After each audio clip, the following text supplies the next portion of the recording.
Hello everyone, welcome to my YouTube channel. दोस्तों, उम्मीद करता हूँ आपका आरआरबी जेईई CBT 2 का एग्जामिनेशन बहुत ही अच्छा गया होगा। आप लोगों ने अच्छा प्रिपेयर किया होगा और अच्छा आउटपुट भी आपको मिला होगा।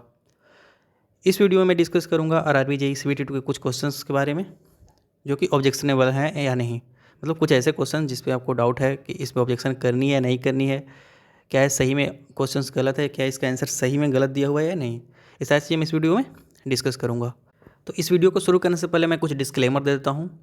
जैसे कि देखो, किसी भी क्वेश्चन पे अगर किसी को डाउट होता है या फिर ऑब्जेक्शनेबल जो होता है उस पे 100 में से 50-50 ऐसा चांस रहता है कि किसी का सही हो या किसी का गलत हो।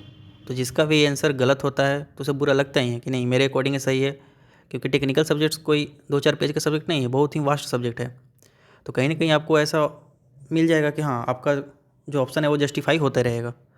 और जिसका सही रहता है उसे अच्छा लगता है, उसे लगता है कि नहीं ये सही है तो ये सही ही है, चाहे आरआरबी ने आंसर गलत दिया हो या फिर सही दिया हो। तो आपको ऐसा माइंडसेट नहीं रखना है कि हाँ, सामने वाला जो किसी एक पार्टी को सपोर्ट कर रहा है या फिर इसने रिसर्च नहीं की है। मैंने बहुत सारे किताब के पन्ने पढ़े हैं, आप लोगों ने जो ऑब्जेक्शन के जो रेफरेंस दिए थे वो सारे को मैंने देखा है, उसके बाद ही मैं ये वीडियो बनाने जा रहा हूँ।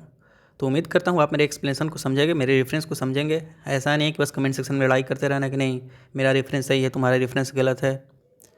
तो चलिए इस वीडियो को शुरू करते हैं। उससे पहले अगर आप मेरे चैनल पर नए हैं तो चैनल को सब्सक्राइब कर लीजिए।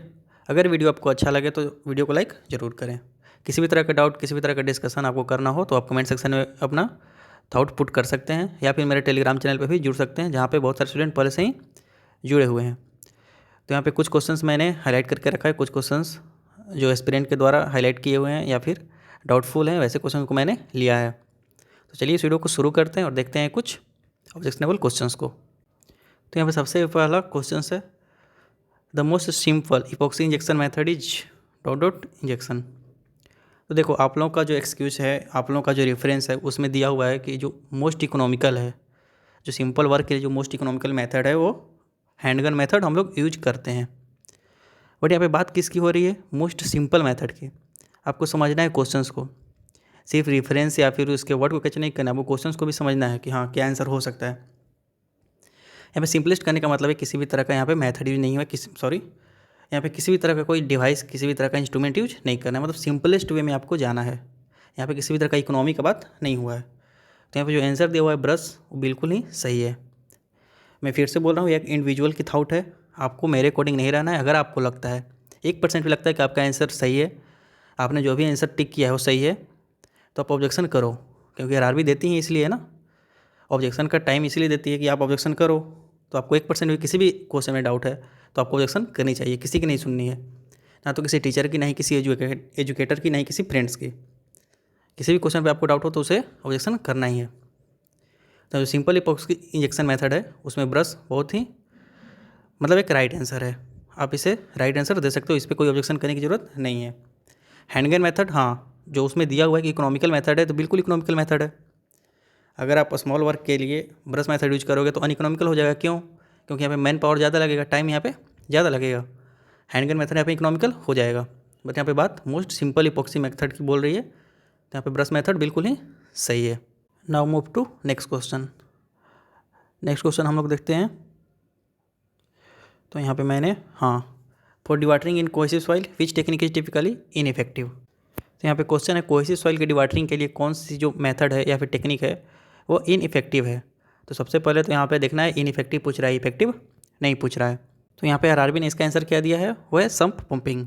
तो चलिए बारी बारी से सारे ऑप्शंस को हम लोग एलिमिनेट करते हैं या फिर डिस्कस करते हैं। तो सबसे पहला आता है इलेक्ट्रोऑस्मोसिस मेथड। यह तो बहुत ही इफेक्टिव मेथड है for dewatering of cohesive soil के लिए, तो ये तो ऑप्शन होगा ही नहीं, पहला ऑप्शन गलत। थर्ड है डीप वेल्स। डीप वेल्स इसका यूज हम लोग करते हैं, जनरली हम लोग यूज कर लेते हैं किसके लिए, कोहेसिव सॉइल के लिए, तो ये ऑप्शन हो सकता है। नेक्स्ट अब बात आती है sump pumping and well point system की। तो देखो, जो सबसे मोस्ट इनइफेक्टिव मेथड है जिसका हम लोग बिल्कुल भी यूज नहीं कर सकते हैं वो क्या है, वेल पॉइंट सिस्टम। तो इसका सबसे करेक्ट आंसर होना चाहिए था वो क्या है, वेल पॉइंट सिस्टम। क्योंकि वेल पॉइंट सिस्टम में हम लोग क्या करते हैं कि वहाँ पे पोर्स करते हैं और वहाँ पे पाइप को इंसर्ट करते हैं, और जो पाइप में पोर्स होती है उसके थ्रू क्या होती है, जो वाटर कोहेसिव सॉइल से उस पाइप में जाती है, और वो पाइप कनेक्टेड होती है कॉमन पाइप से, और वहाँ से हम लोग पंप के द्वारा वहाँ से वाटर को निकाल लेते हैं। तो वेल पॉइंट सिस्टम को जस्टिफाई करने के लिए या फिर सक्सेसफुल वर्क करने के लिए जो सॉइल में है वो परमिलिटी बहुत ही अच्छी होनी चाहिए। तो क्या कोहेसिव सॉइल में परमिलिटी अच्छी होती है? बिल्कुल भी नहीं। तो वेल पॉइंट सिस्टम यूज नहीं करेंगे। तो यह तो ऑप्शन सही है। नेक्स्ट है सम पंपिंग। तो सम पंपिंग का कॉन्सेप्ट भी सेम इसी तरह का है। यहाँ भी एक तरह का डीच ही करते हैं वहाँ पे जहाँ भी आपको डिवाटरिंग करना है, और जो डीच है, जो गड्ढा है, उसमें जो है ग्रेविटी के कारण या फिर परमिबिलिटी के कारण ही वाटर क्या होती है, इकट्ठा होती है, और वहाँ से हम लोग वाटर को पंप कर लेते हैं। तो सम पंपिंग भी जनरली हम लोग यूज करते हैं किसके लिए? सैंड या फिर ग्रेवल वगैरह के लिए। तो यह भी ऑप्शन क्या है? गलत है। मतलब ऑप्शन सही है, ये भी इनफेक्टिव मेथड है किसके लिए? कोहेसिव सॉइल के लिए। तो यहाँ पे ऑप्शन 2 एंड 3 दोनों हो सकता है, यानी कि यहाँ पे मार्क्स 12 हो सकता है। तो अगर आपने वेल पॉइंट सिस्टम टिक किया है, अगर आपने सम पंपिंग टिक किया है, तो दोनों ही मिला जुला कर सही ही आंसर है। तो आपको इस पर ऑब्जेक्शन डालना है कि हाँ एक से ज़्यादा क्वेश्चन सही हैं, तो यहाँ पे मार्क्स 12 मिल जाएगा। तो ये किसके जाएगा? MTA में, यानी कि इसमें सबको मार्क्स मिलने वाले हैं। इसकी रेफरेंस की अगर मैं बात करूँ तो इसका रेफरेंस आपको IAS कोड में देखने को मिल जाएगा। ये सारे रेफरेंस मैं अपने टेलीग्राम ग्रुप में सेंड कर दूंगा, तो वहाँ पे आप ज्वाइन कर सकते हो रेफरेंस के लिए। नेक्स्ट हम लोग बात करते हैं नेक्स्ट क्वेश्चन के बारे में। नेक्स्ट क्वेश्चन कौन सी है मैं आपको लेकर चलता हूँ। नेक्स्ट है विच of the following not a type of canal fall. इस पर भी बहुत सारे स्टूडेंट्स का डाउट है कि कौन सा आंसर सही होगा।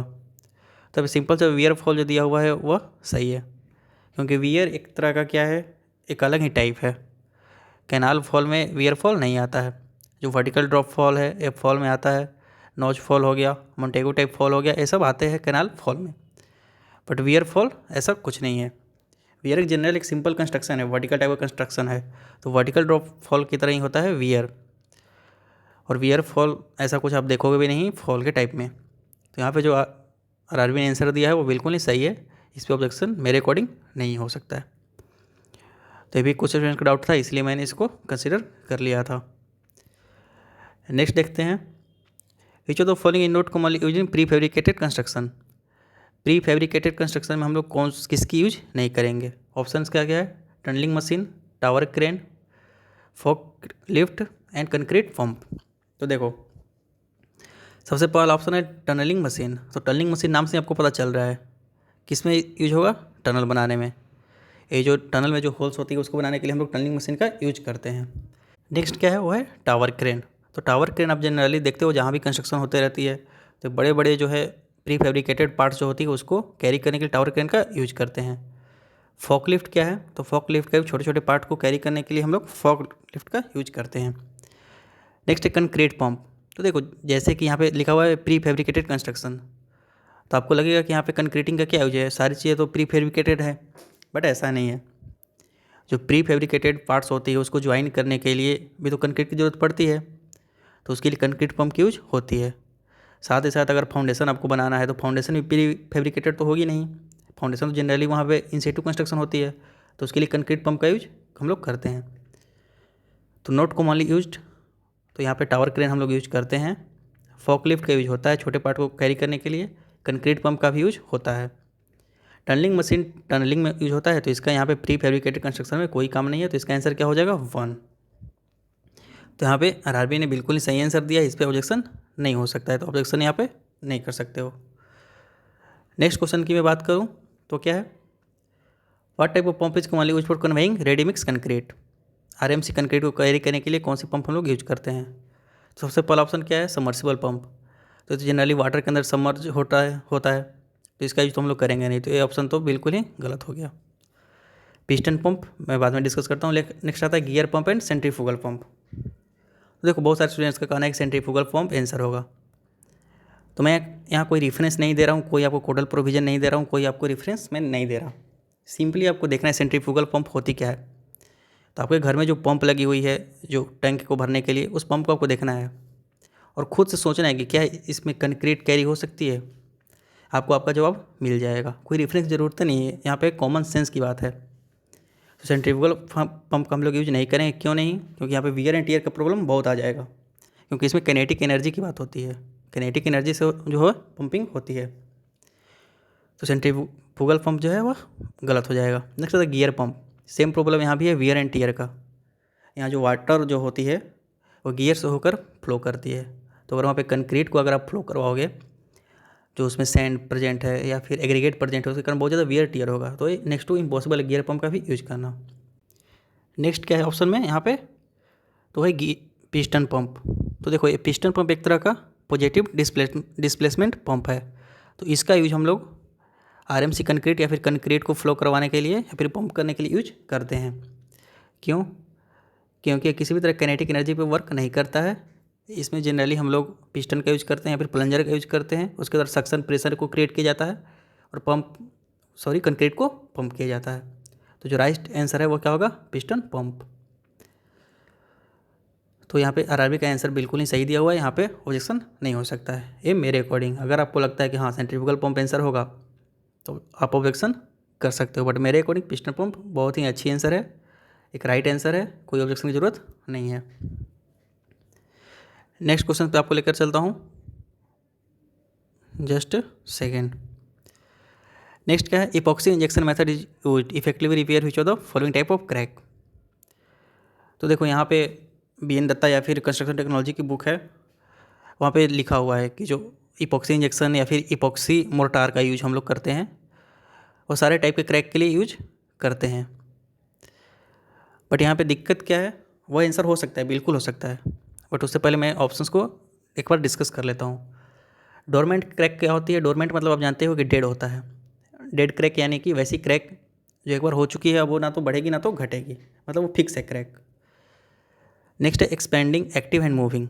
ये तीनों जो वर्ड है एक दूसरे का क्या है, साइनोनिम्स है। मतलब एक्सपेंडिंग का मतलब क्रैक एक्सपेंड करे, एक्टिव मतलब वो एक्सपेंड भी कर सकते, कॉन्ट्रैक्ट मतलब वो भी एक्टिव ही है, मूविंग एक्टिव ही है। तो जो तीनों ऑप्शन दिया हुआ है एक दूसरे का साइनोनिम्स है, और डोरमेंट क्रैक अलग है। तो जनरली जो इपॉक्सी इंजेक्शन का हम लोग यूज करते हैं वो डोरमेंट क्रैक के लिए यूज करते हैं। क्यों? क्योंकि जो इपॉक्सी मटेरियल जो होती है वो हार्ड होने के बाद काफ़ी ब्रिटल हो जाती है। तो अगर आप उसे एक्सपेंडिंग क्रैक या फिर मूविंग क्रैक के लिए यूज करोगे तो ऐसे कंडीशन में वो फेलियर हो सकता है, वो क्रैक फिर से आ सकता है। क्यों? क्योंकि इपॉक्सी जो होती है वो ब्रिटल होती है। जहाँ भी एक्सपेंडिंग या फिर एक्टिव या फिर मूविंग क्रैक की बात हो तो वहाँ पे हम लोग पॉलीमर बेस्ड कोटिंग की यूज करते हैं। बट यहाँ पे सेम चीज़ यहाँ पे लिखा हुआ है किस पे, तो जो आपने रेफरेंस दिया BN दत्ता की बुक, वहीं में ये भी लिखा हुआ है कि ये ब्रिटल होती है, बट साथ में ये भी लिखा हुआ है कि हाँ हम लोग इपॉक्सी मोर्टार का यूज हम लोग करते हैं किसके लिए, तो ये चारों के लिए। तो अगर आपका आंसर डोरमेंट क्रैक है तो आपको कोई ऑब्जेक्शन नहीं करना है क्योंकि आपका आंसर मैच्ड है, सही है। लेकिन अगर आपने इन तीनों में से किसी ऑप्शन को टिक किया है तो आपको ऑब्जेक्शन कर देना है, रेफरेंस में उस बुक को दे देना है, क्योंकि यहाँ पे ये मायने नहीं रखता है कि ऑप्शन सही है या फिर कौन गलत है या फिर कौन सही है। अगर आपको लगता है कि हाँ आपके अकॉर्डिंग ये सही है या फिर ये गलत है तो आपको ऑब्जेक्शन करनी है, क्योंकि ये कॉम्पिटेटिव एग्जाम है, किसी भी तरह का बोर्ड एग्जाम नहीं है। यहाँ पे X मार्क्स से बहुत ही ज़्यादा वैल्यू चेंज हो जाती है। तो जनरली अगर मैं थ्योरेटिकली या फिर कॉन्सेप्चुअली बात करूँ तो डोरमेंट क्रैक के लिए यूज करते हैं, बट यहाँ पे रेफरेंस बुक में लिखा हुआ है कहीं ना कहीं एक वर्ड है, तो आप उसका रेफरेंस दे सकते हो, तो शायद ये MTA में चला जाए। नेक्स्ट क्वेश्चन क्या है, the pressure head in A fluid expressed in terms of. Pressure head को हम लोग किस टर्म में एक्सप्रेस करते हैं? तो जनरली हम लोग को पता है कि प्रेशर हेड को हम लोग हाइट के टर्म में रिप्रेजेंट करते हैं, और हाइट यानी कि उसका यूनिट क्या है, लेंथ। तो यहाँ पे आंसर जो दिया हुआ है बिल्कुल ही सही है, इस पर किसी भी तरह का ऑब्जेक्शन नहीं होगा। नेक्स्ट क्वेश्चन क्या है, under which of the following circumstance is the revise estimate prepared. तो आपको इस पर बहुत अच्छे से फोकस करना है। जनरली लोगों का फोकस यहाँ पे नहीं जा रहा है, स्टूडेंट्स का फोकस यहाँ पे नहीं जा रहा है। देखो यहाँ पे क्या लिखा हुआ है, सबसे पहला ऑप्शन क्या है, when the expenditure on a work exceeds the amount of administrative sanction. आपको यहाँ पे सैंक्शन के टाइप को देखना है और फिर आपको अपने रेफरेंस बुक को पढ़ना है। तो यहाँ पे क्या है, एडमिनिस्ट्रेटिव सैंक्शन की बात हो रही है, वो कितना से एक्सीड हो रहा है, 5% से। और नेक्स्ट ऑप्शन क्या है, when the another copy of estimate is requested by authority. ये तो कोई बात ही नहीं हुई, इसका तो छोड़ ही दो आप। When the original sanction estimate, देखो original sanction estimate more than 2%। सबसे लास्ट ऑप्शन क्या है, when there are material deviation from the original proposal. तो ये तो ऑप्शन बिल्कुल ही सही है, सीधा सीधा बुक में दिया हुआ है। मेन प्रॉब्लम कहाँ पे है, option number 1 and option number 3 में। तो सबसे पहले ऑप्शन नंबर 1 की मैं बात करूँ तो यहाँ पे क्या है, एडमिनिस्ट्रेटिव सैंक्शन। तो जहाँ भी एडमिनिस्ट्रेटिव सैंक्शन की बात होती है वहाँ पे 5% नहीं बल्कि 10% होती है। और जो ओरिजिनल सैंक्शन एस्टिमेट होती है वहाँ पे जो 2% नहीं, वहाँ पे क्या होती है 5%। तो आपको यहाँ पे बस 5% दिख रहा होगा, आपको लग रहा होगा नहीं ऑप्शन नंबर 1 भी सही है, बट ऐसा नहीं है। एडमिनिस्ट्रेटिव सैंक्शन में जो एक्सीड करना चाहिए वो कितना होना चाहिए 10% होना चाहिए, और ओरिजिनल सैंक्शन में कितना होना चाहिए 5%। तो यहाँ पे ऑप्शन नंबर 4 क्या है सही है, यहाँ पे मार्क्स टू ऑल नहीं होगा, ऑप्शन नंबर 4 सही है। तो यहाँ पे आप ऑब्जेक्शन नहीं कर सकते हो, क्यों नहीं, क्योंकि जो आरआरबी ने आंसर दिया है वो बिल्कुल ही सही दिया है। फिर भी अगर आपको लगता है कि नहीं आपके अकॉर्डिंग ये सही है, आपके अकॉर्डिंग सॉरी एक गलत है, आपके अनुसार ऑप्शन नंबर 1 भी होना चाहिए, तो आप यहाँ पर ऑब्जेक्शन कर सकते हो, आप फ्री हो। ऑब्जेक्शन आपको हर हाल में करनी ही है। अगर आपको 1% भी लगे कि मेरा आंसर सही है तो आपको ऑब्जेक्शन करनी है, किसी की नहीं सुननी है। नेक्स्ट क्वेश्चन पे आपको लेके चलता हूँ। वो क्या है, aerated concrete is manufactured by expanding the binding material mix by dot dot. सबसे पहला ऑप्शन क्या है, gas forming substance, foam forming agent, vibrating the mix थ्रूली। तो ये तो ऑप्शन बिल्कुल ही गलत है। जब आप थ्रूली वाइब्रेट करोगे तो वहाँ पे कॉम्पैक्टेशन बहुत ही ज़्यादा हो जाएगा। नेक्स्ट है reduction of the coarse aggregate, ये भी ऑप्शन गलत है। यहाँ पे option number 1 and option number 2 दोनों ही सही है, तो यहाँ पे आप ऑब्जेक्शन कर सकते हो। ये जो क्वेश्चन होगी वह मार्क्स टू ऑल पे जाएगी। यहाँ पे नेक्स्ट क्वेश्चन क्या है, तो नेक्स्ट क्वेश्चन है विच of the following is not a primary function of the plinth. Plinth का यहाँ पे कौन सा फंक्शन नहीं है। तो सबसे पहला ऑप्शन क्या है, preventing insect from the entering the building. Next क्या है, providing support to upper floors. तो ये ऑप्शन बिल्कुल ही सही है, ये अपर फ्लोर को क्या करती है सपोर्ट प्रोवाइड करवाती ही है। नेक्स्ट क्या है, distributing load to the foundation. तो ये भी सही है, क्यों, क्योंकि ये जो दोनों ऑप्शन एक दूसरे का क्या है सप्लीमेंट्री है, मतलब सपोर्ट करेगी तभी तो लोड को डिस्ट्रीब्यूट करेगी। तो ऑप्शन 2 भी सही है, 3 भी सही है। Raising the floor level to prevent the water ingress, तो बिल्कुल सही है। प्लेन्थ लेवल को डीपीसी का हम लोग यूज ही इसीलिए करते हैं ताकि वह वाटर के इनग्रेस को कम करे। तो ऑप्शन नंबर 2 भी सही है, 3 भी सही है, 4 भी सही है। पूछ क्या रहा है कि नोट अ प्राइमरी फंक्शन, कौन सा प्राइमरी फंक्शन नहीं है, तो क्या हो जाएगा, preventing insect from the entering into the building. जो इंसेक्ट वगैरह को अवॉइड करने के लिए, टर्माइट को अवॉइड करवाने के लिए हम लोग क्या करते हैं, सॉइल में जो है वो टर्माइट प्रूफ यूज करते हैं, ना कि प्लेन्थ पे हम लोग यूज करते हैं। यहाँ पे ऑप्शन नंबर 1 सही होगा, तो आप यहाँ पे ऑब्जेक्शन कर सकते हो। जिसका भी ऑप्शन नंबर 1 सही है उसको मार्क्स मिलेंगे, जिसका भी ऑप्शन नंबर 2 या 3 या फिर 4 किसी ने टिक किया है तो उनको मार्क्स नहीं मिलेंगे। नेक्स्ट क्वेश्चन डिस्कस कर लेता हूँ, वो क्या है, what is the primary purpose of the rebarring technique building in maintenance. मतलब मेंटेनेंस में रीबारिंग का मतलब क्या है। तो सबसे पहले क्या है, to improve the thermal resistance of the building. तो इस ऑप्शन का तो कोई मतलब ही नहीं बनता है। To replace damage reinforcement bars in old building, तो ऑप्शन हो सकता है। To increase the load bearing capacity of an existing structure and to provide the surface finishing to expose concrete. तो option number 4 and option number 1 को तो आप ऐसे ही eliminate कर दो। डाउट किस पे आ रही है, तो 2 एंड 3 पे। तो देखो 2 एंड 3 जो ऑप्शन है वो दोनों एक दूसरे का क्या है सप्लीमेंट्री है। जो रीवायरिंग मेथड होता है, रीवायरिंग टेक्निक जो होता है, उसमें हम लोग क्या करते हैं, आप ये देख भी सकते हो यहाँ पे बिल्डिंग मेंटेनेंस में, यानी कि आप डिजाइन नहीं कर रहे हो, यहाँ पे क्या कर रहे हो मेंटेनेंस कर रहे हो। तो ऐसे कंडीशन में हम लोग जो पुरानी जो बार्स होती हैं या फिर जो एक्स्ट्रा बार होती है वो लोग हम लोग ऐड करते हैं। तो ऑप्शन नंबर 2 भी क्या हो जाएगा सही हो जाएगा, रिप्लेस करते हैं हम लोग डैमेज रेनफोर्समेंट को from the old building. And third option क्या है, to increase the load bearing capacity of an existing structure. तो हाँ भी सही है, जब आप नए रेनफोर्समेंट को यूज करोगे या फिर एडिशनल रेनफोर्समेंट को यूज करोगे तो भी सी बात है, वहाँ पे क्या होगा, उसका लोड बेयरिंग कैपेसिटी इंक्रीज करेगा। तो दोनों ही ऑप्शन एक दूसरे का क्या है सप्लीमेंट्री है। तो यहाँ पे ऑप्शन नंबर 2 भी सही होगा और 3 भी सही होगा। बट जनरली आप देखोगे कि रीबारिंग मतलब क्या होता है, रीबार जो वर्ड है इसका मतलब हम लोग समझते क्या है, रेनफोर्समेंट होता है। तो रेनफोर्समेंट का जनरली हम लोग यूज किसके लिए करते हैं, लोड बेयरिंग कैपेसिटी को इंक्रीज करने के लिए। तो ऐसा एक्सक्यूज बहुत सारे लोग दे रहे हैं बट ऐसा नहीं है। यहाँ पे ऑप्शन नंबर 2 भी सही होगा और 3 भी सही होगा। तो इस पर प्रोजेक्शन कर सकते हो।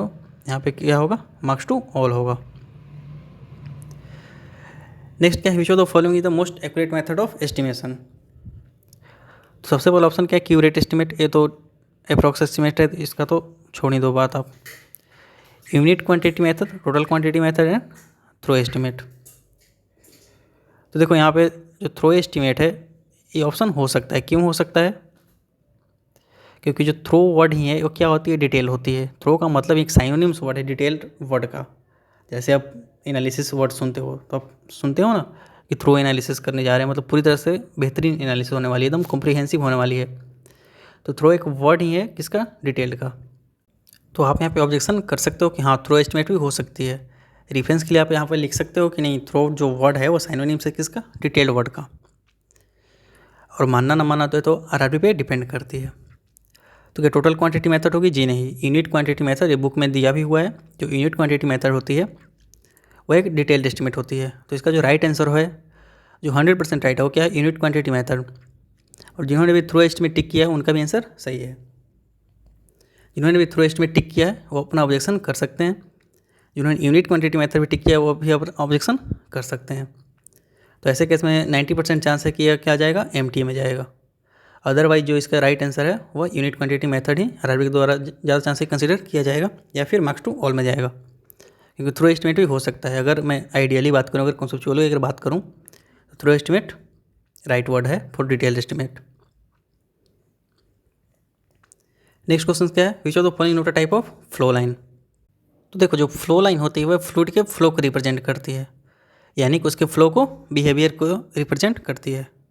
सबसे पहला ऑप्शन क्या है, वर्टेक्स लाइन। तो हाँ ये वर्टिसिटी को रिप्रेजेंट करती है, वर्टेक्स फ्लो को रिप्रेजेंट करती है।